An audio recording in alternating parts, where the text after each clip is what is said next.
ओम नमो भगवते वासुदेवाय। आप सभी का दिन शुभ और मंगलमय हो। आप सभी श्रोताओं का बहुत बहुत स्वागत है। आज के इस दिव्य अध्याय का आरंभ करते हैं। शौनक आदि 88,000 ऋषियों के पूछने पर श्री सूत जी बोले, हे तपोधन, आप लोगों ने जो प्रश्न किया है, यही प्रश्न एक समय देवऋषि नारद जी ने स्वयं श्री नारायण जी से पूछा था। तब श्री नारायण ने जो उत्तर दिया था, वही पवित्र कथा मैं आज आप सभी को सुनाता हूँ। इसलिए आप सभी इस कथा को एकाग्र मन, श्रद्धा और भक्ति के साथ सुनिए। नारद जी बोले, हे प्रभु, जब श्री विष्णु भगवान ने अधिमास का अत्यंत दुखद और उसका अपार कलेश निवेदन किया, तब वे मौन होकर खड़े रह गए। उस समय बद्रीपति पुरुषोत्तम भगवान ने क्या कहा और क्या किया, कृपया करके वह सब विस्तार से हमें बताइए। श्री नारायण बोले, हे वत्स, गोलोकनाथ श्री कृष्ण ने उस समय श्री विष्णु जी से जो वचन कहे, वह अत्यंत गुप्त और दुर्लभ है। ऐसी दिव्य बातें केवल भक्ति रखने वाले, आस्तिक, सेवा भाव वाले और निर्मल हृदय वाले अधिकारी पुरुष को ही कहनी चाहिए। इसलिए अब मैं तुम्हें वह समस्त पावन आख्यान सुनाता हूँ। ध्यान पूर्वक सुनो। यह कथा सत्कीर्ति देने वाली है, पुण्य देने वाली है, यश देने वाली है, सुपुत्र प्रदान करने वाली है, राजा को भी वश में करने वाली है और गरीबी का नाश करने वाली है। यह कथा बड़े बड़े पुण्यों से प्राप्त होती है।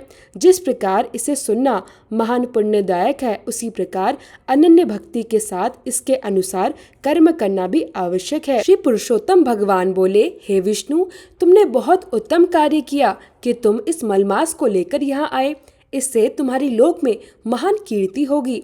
तुमने जिसका उद्धार स्वीकार किया है, समझो उसका उद्धार हमने स्वयं स्वीकार किया है। इसलिए आज से हम इस मास को अपने समान सर्वश्रेष्ठ बनाएंगे। गुणों से, कीर्ति के अनुभव से, पराक्रम से, भक्तों को वरदान देने की शक्ति से और भी जितने मेरे दिव्य गुण हैं, उन सब के कारण जैसे मैं संसार में पुरुषोत्तम नाम से प्रसिद्ध हूँ, वैसे ही आज से यह मलमास भी लोक में पुरुषोत्तम मास नाम से प्रसिद्ध होगा। मुझ में जितने भी गुण हैं, आज से मैं अपने सभी दिव्य गुण इसे प्रदान करता हूँ। जो पुरुषोत्तम नाम वेदों और लोकों में मेरे लिए प्रसिद्ध है, वह भी आज मैं प्रसन्न होकर इसे दे रहा हूँ। हे मधुसूदन, आज से यह अधिमास मेरा ही स्वरूप और मेरा ही स्वामी भाव प्राप्त करेगा। पुरुषोत्तम नाम से यह संपूर्ण जगत को पवित्र करने वाला होगा। मेरी समानता पाकर आज से यह अधिमास सभी मासों का राजा होगा। यह संसार में पूजनीय होगा, वंदनीय होगा और संपूर्ण जगत इसे वंदना करेगा। जो भी भक्त इसकी पूजा और व्रत करेंगे, उनके समस्त दुख और गरीबी नष्ट हो जाएंगे। चैत्र आदि सभी मास सकाम है, इसको मैंने निष्काम किया है। इसको हमने अपने ही समान समस्त प्राणियों को मोक्ष देने वाला बना दिया है। जो प्राणी सकाम और निष्काम होकर अधिमास का पूजन करेगा, वह अपने सभी कर्मों को भस्म कर निश्चय ही मुझे प्राप्त होंगे। जिस परम पद की प्राप्ति के लिए बड़े बड़े भाग्यवान ब्रह्मचारी कठोर तपस्या करते हैं और महात्मा लोग निराहार व्रत करते हैं और दृढ़ व्रत लोग फल पत्तों और वायु का सेवन करके जीवन बिताते हैं और काम क्रोध रहित जितेंद्रिय रहते हैं और वर्षा ऋतु में खुले मैदान में रहते हैं, जाड़े में शीत सहते हैं और गर्मी में प्रचंड धूप को सहन करते हैं। मेरे पद के लिए यत्न करते रहते हैं। हे गरुड़ ध्वज, तब भी वे मेरे परम पद को नहीं प्राप्त होते हैं, किंतु पुरुषोत्तम के भक्त केवल एक मास की सच्ची भक्ति और व्रत से मनुष्य बिना अधिक कष्ट के, बिना कठिन तपस्या के उसी परम पद को प्राप्त कर लेता है। यह अधिमास व्रत संपूर्ण साधनों में सबसे श्रेष्ठ साधन है। यह सभी प्रकार की कामनाओं को पूर्ण करने वाला और सिद्धि प्रदान करने वाला है। इसलिए प्रत्येक मनुष्य को श्रद्धा और भक्ति से पुरुषोत्तम मास का व्रत अवश्य करना चाहिए। हल से खेत में बोया हुआ एक छोटा सा बीज समय आने पर करोड़ों गुना बढ़ जाता है, उसी प्रकार मेरे पुरुषोत्तम मास में किया हुआ थोड़ा सा पुण्य भी करोड़ों गुना बढ़ जाता है।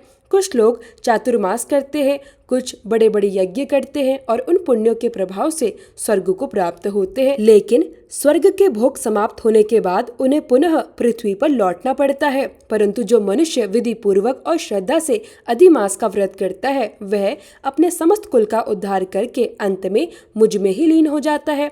वह मुझ में समा जाता है, इसमें तनिक भी संशय नहीं है। मुझे प्राप्त होकर वह जीव फिर जन्म, मृत्यु, रोग, व्याधि और बुढ़ापे से भरे इस संसार में वापस नहीं नहीं आता, जहाँ जाकर भी कभी पतन नहीं होता, वही मेरा परम धाम है।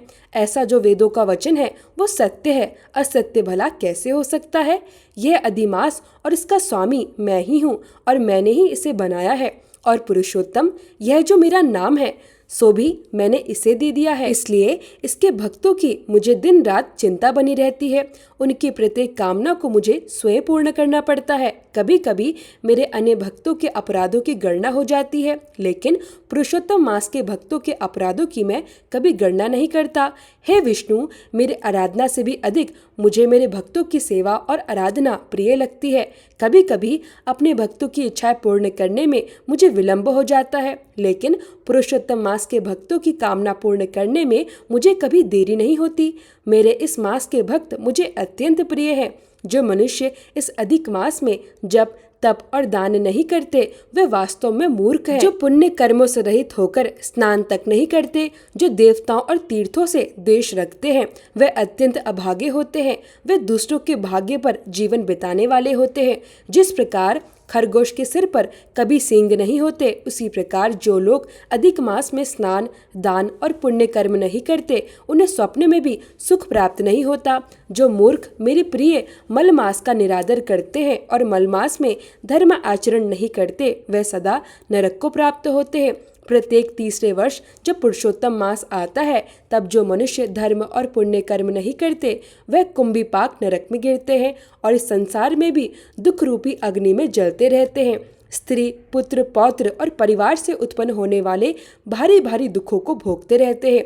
जिन प्राणियों को मेरा यह पुण्यात्मा पुरुषोत्तम मास अज्ञान से व्यतीत हो जाए, वे प्राणी कैसे सुखों को भोग सकते हैं। अर्थात जो भी प्राणी पुरुषोत्तम मास में जब तप दान आदि नहीं करते, उन्हें भला सुख कैसे मिल सकता है। जो भाग्यशालिनी स्त्रियां पुत्र सुख सौभाग्य और सुखी परिवार की इच्छा से अधिक मास में स्नान दान पूजन और व्रत करती है, उन्हें यह पुरुषोत्तम मास सौभाग्य संपूर्ण संपत्ति और पुत्र आदि सुख प्रदान करता है। लेकिन जिन लोगों का यह मेरा नाम वाला पुरुषोत्तम मास दान पुण्य और भक्ति के बिना ही बीत जाता है, उन पर फिर मेरी कृपा नहीं होती। उन्हें ना तो पति सुख प्राप्त होता है, भाई पुत्र और धन का सुख तो उन्हें स्वप्न में भी दुर्लभ हो जाता है। इसलिए विशेष रूप से सभी प्राणियों को अधिमास में स्नान पूजा जप आदि अवश्य करना चाहिए और विशेष करके अपनी शक्ति के अनुसार दान भी जरूर करना चाहिए। जो मनुष्य इस पुरुषोत्तम मास में भक्ति भाव से मेरा पूजन करते हैं,